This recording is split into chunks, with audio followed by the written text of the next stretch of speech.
CEO of Turning Point USA and the author of the new book, The College Scam. So, Charlie, do you accept the View's apology?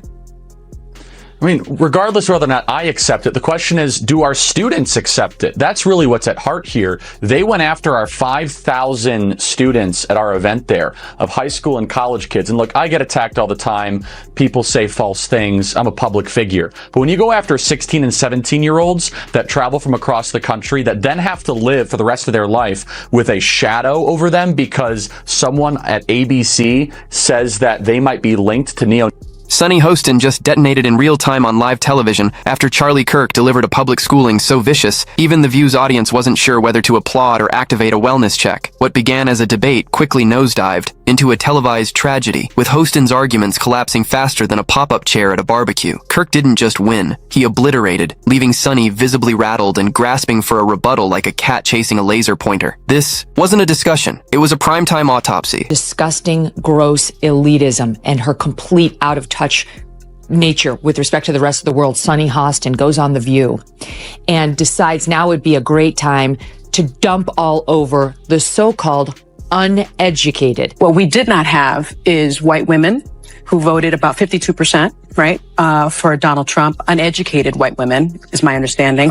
You have Latino men actually voting more for him. And you have, and black men was not the story. We're not the story here because they voted almost 80% for the vice president. Right. Just because you didn't go to college doesn't mean you're stupid, and it doesn't mean that you don't have wisdom. You can go to college and get a bunch of irrelevant facts about how men can allegedly give birth or whatever they teach. Or there are meltdowns, and then there are televised. There are on-air meltdowns, and then there are symphonic implosions so dazzlingly raw, they demand both an Emmy and a moment of silence. Sonny Hostin's latest unraveling? Oh, it was that kind. A live broadcast disaster so artfully chaotic, so perfectly unscripted, it deserves to be archived next to the Hindenburg footage under televised tragedy's greatest hits. You couldn't script this kind of cinematic combustion. what did it take for us to get to the point of an apology? We had to threaten a lawsuit, Jesse.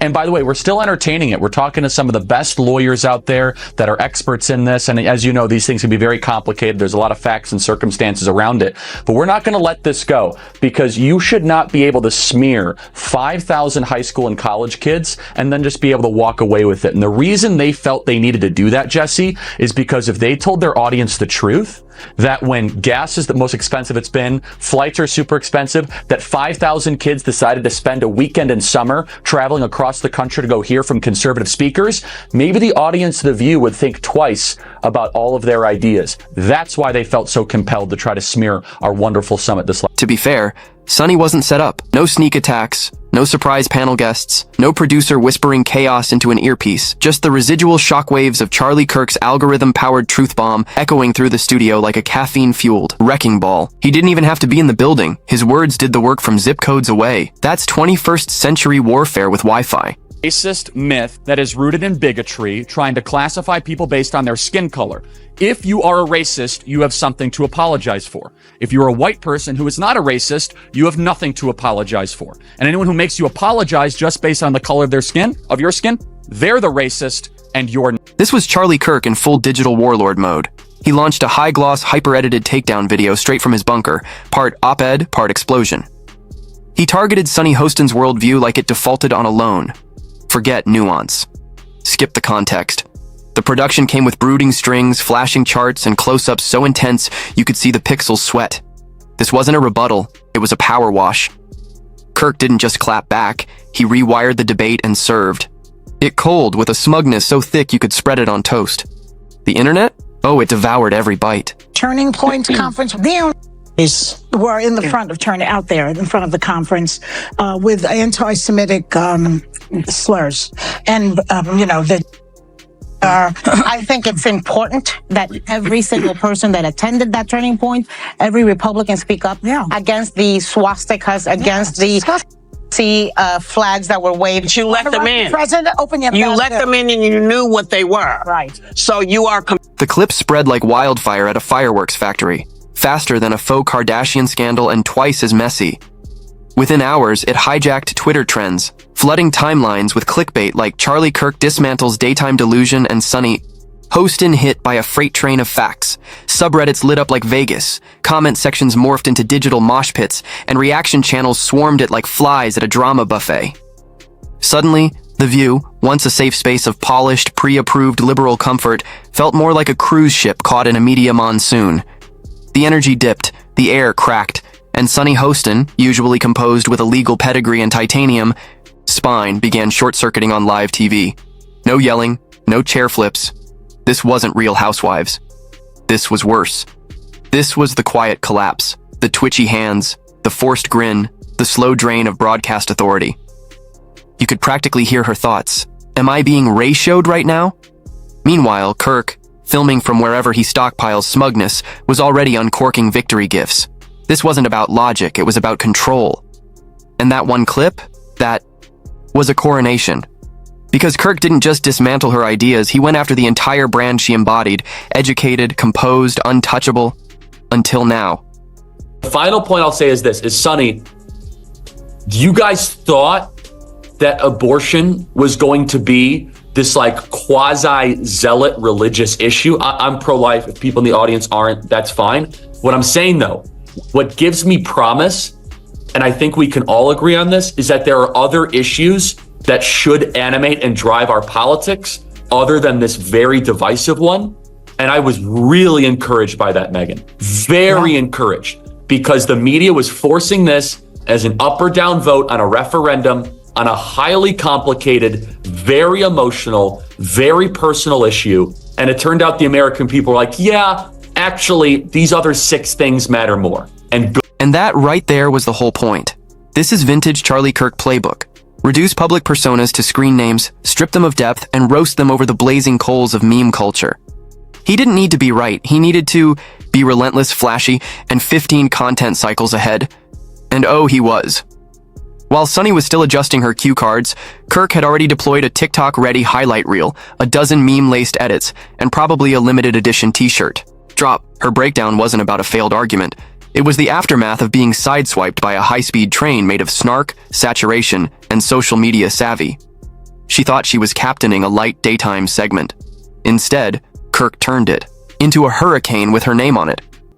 Now, The View isn't new to turbulence.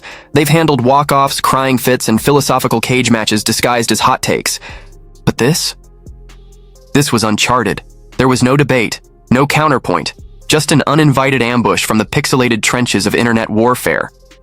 And the cameras? Oh, they drank in every pixel. The micro gestures, the hunted glances toward the teleprompter. And the moment her voice, normally confident, started quivering like a wine glass on a washing machine. Welcome back. You know, in Monday's conversation about Turning Point USA, I put the young people at the conference in the same category as the protesters outside. And I don't like it when people make assumptions about me. And it's not any better when I make assumptions about other people, which I did. So my bad. I'm sorry. Okay. Online, the digital hyenas were already circling. Kirk's content army turned her stunned expressions into an endless carousel of GIFs. Right-wing blogs declared it a victory for the culture. Even Gen Z jumped in, TikTokers remixing her blinking face into absurd dance trends with the precision of caffeinated remixers. Meanwhile, Kirk stood tall, basking in smug glory like a lighthouse of irony. His fandom hailed it as the moment legacy media cracked beneath the weight of agile internet propaganda. And you know what? They weren't entirely off. Kirk understands something fundamental. In the post-truth era of politics, it's not about winning minds. It's about owning the moment. Who appears dominant? Who can evoke the sharpest emotional spike? Who's got the better soundtrack? Sunny, bless her, never stood a chance. The minute that clip dropped, the algorithms voted. And it wasn't in her favor. This wasn't ideological warfare. It was meme combat. And Sunny brought nuance to a napalm fight. We should stop here to admire the craft. Kirk, the master of E. Weaponized smugness, curated a digital hit job so complete it wasn't a rebuttal, it was radioactive. Less commentary, more cyber detonation, with high-res receipts. Nothing else to talk about. Maybe you should get the lawyer that worked on that Covington Catholic school case. What was that, a $200 million settlement? I think, Charlie, you could use the money, and your students definitely could too. Tell us. And it hit Sunny's image like a well-aimed drone strike. Years of building an identity grounded in intellect and steady principle, obliterated by one viral sledgehammer. It wasn't that her points were off, it was that the moment made her look rattled, and in a world where performance trumps truth, looking rattled is a fatal wound. Being human on television used to be relatable. Now it's career sabotage. Kirk didn't outthink her. He outstaged her. And the digital crowd wanted blood. Daytime TV used to feel safe. Controlled, lit like a perfume ad, designed for comfort. Not anymore. Now it's just another theater of combat. And poor Sonny wandered in with chamomile energy only to get swallowed by a storm. No counterstrike, no witty return, just a spiraling unravel in real time, an unwilling case study in how perception, once hijacked, becomes the story. And let's not pretend it wasn't cinematic. The sudden jab, the slow breakdown, the dawning realization that millions were watching. She tried to maintain the facade. But live television doesn't do mercy. The so-called uneducated now, Sonny. Yeah, and again, by the way, rarely do you get the answer to a question in the question. And her whole question is exactly why there was a rebellion against them. Yes. Listen, just because you didn't go to college doesn't mean you're stupid, and it doesn't mean that you don't have wisdom. I always differentiate between knowledge and wisdom. You can go to college and get a bunch of irrelevant facts about how men can allegedly give birth or whatever they teach. I mean, it's or about North African lesbian poetry. Okay, that's stuff. Once your public persona morphs into a meme, there's no dignified way to patch that in real time. Meanwhile, Kirk wasn't just doing a victory lap, he was sprinting a content marathon across every platform imaginable. TikTok recaps, smug-faced, thumbnails, reels dripping with sarcasm. It was a one-man parade of pixelated triumph. And the media? Predictably, it did what it always does, chose sides based on which angle drove the most outrage clicks. Suddenly, everyone had a take on Sunny Hostin's blinking speed, her frozen silence, even her posture. Whole columns were penned about a woman caught mid-thought. This wasn't journalism, it was high-production cannibalism. And here's the wildest part. Charlie Kirk didn't even show up. He obliterated a panelist from what could have been a different zip code using nothing but broadband and bravado. In that moment, liberal media got served a wake-up call so loud, it could have knocked over a hurricane. Hostin's meltdown wasn't one woman having a rough segment, it was a warning shot across the bow of an entire communication strategy. She brought legal citations to a meme ambush. She came armed with reason, while her opponent brought flamethrowers, reaction gifs, and the internet's ravenous appetite. And oh, it devoured. We begin with a shocking apology just a short time ago from the ladies of The View to Turning Point USA. A war of words broke out after the conservative group was rallying the next generation of voters at its youth summit in Tampa, Florida this weekend. And the liberal panel just couldn't help themselves. The group sent a scathing cease and desist letter after hosts on The View suggested that Turning Point had embraced neo-Nazis who showed up outside the event. See, for years, the liberal media clung to the belief that truth always wins. The assumption, if you build the perfect argument, add a touch of legal flair, and deliver it in the soothing cadence of an Ivy League alum, the public will respond, with thoughtful agreement and maybe a tepid round of applause. But it's 2025. No one's watching a constitutional analysis when they can click a video titled, Liberal Meltdown. Destroyed by facts in full caps and emotional overdrive. The rules have changed. Nuance is boring. People want political wrestling. Body, slams, takedowns, and folding chair philosophy hurled across the screen. Debating isn't about who's right. It's about who can craft the most viral dunk. If your argument can be reduced to a meme with sad violins, congrats, you lost. Charlie Kirk didn't arrive with legal briefs. He brought a high-def content nuke. And the irony? He didn't even have to appear in person. He vaporized the entire debate remotely, like a YouTuber drone striking a TED Talk. And Sunny? She was left blinking in the rubble of what used to be credibility, realizing in real time that merit doesn't stand a chance against momentum. This is what I want to know. But you let them in. President, open your You let them in and you knew what they were. Right. So you are... Again, Turning Point USA hosted a riveting event in Tampa, Florida called the Student Action Summit. Outside of the event were individuals waving flags and engaged in other activities. Well, on Monday's show, members of The View made a few comments about it. The conservative group Turning Point USA has condemned the group of neo and said they have nothing to do with the organization. Yeah, but where was the... And here's the real tragedy. liberal media still hasn't figured out how to fight back. They're stuck in an era of espresso think pieces and polite panel discussions, hoping civility will somehow triumph. But this isn't a courtroom, it's a three-ring circus. And if you show up armed with logic while your opponent arrives screaming through a megaphone on a unicycle juggling flaming hot takes, guess where the camera is going to point. Hostin's reputation didn't just take a hit. It plummeted like a senator caught in a hot mic scandal. And not because her argument was faulty, but because her optics collapsed. She looked overwhelmed. She looked like prey. In today's arena, that's fatal. The internet doesn't run on accuracy. It runs on aesthetic dominance. And Charlie Kirk, with his smug-laced delivery and protein-fueled confidence, turned her into digital kindling. The fallout? A content avalanche. TikTok parodies, YouTube breakdowns, reels littered with emojis and over-the-top reactions from influencers who think The Federalist Papers is a Netflix docuseries.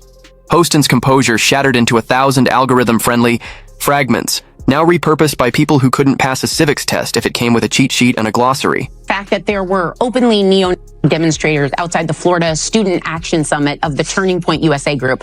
We want to make clear that these demonstrators were gathered outside the event and that they were not invited or endorsed by Turning Point USA. A Turning Point USA spokesman said the group, quote, 100% condemns those ideologies, and said Turning Point USA security tried to remove the neo-Nazis from the area but could not because they were on public property. Also, Turning Point USA wanted us to clarify that this was a Turning Point USA summit and not a Republican Party event.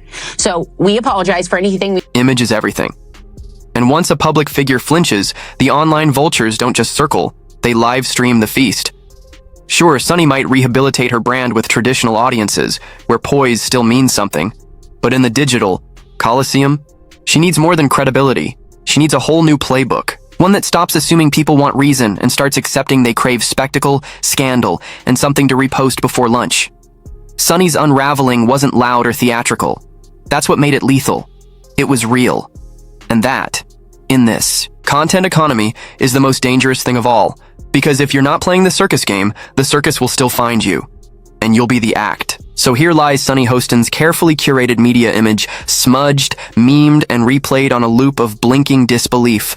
Once a broadcast mainstay, now a cautionary tale caught in the gears of digital warfare. And Charlie? He's already moved, on smug in his pixelated throne, aiming at the next polished pundit who thinks credentials still count. Sunny will bounce back, probably. But the internet never forgets.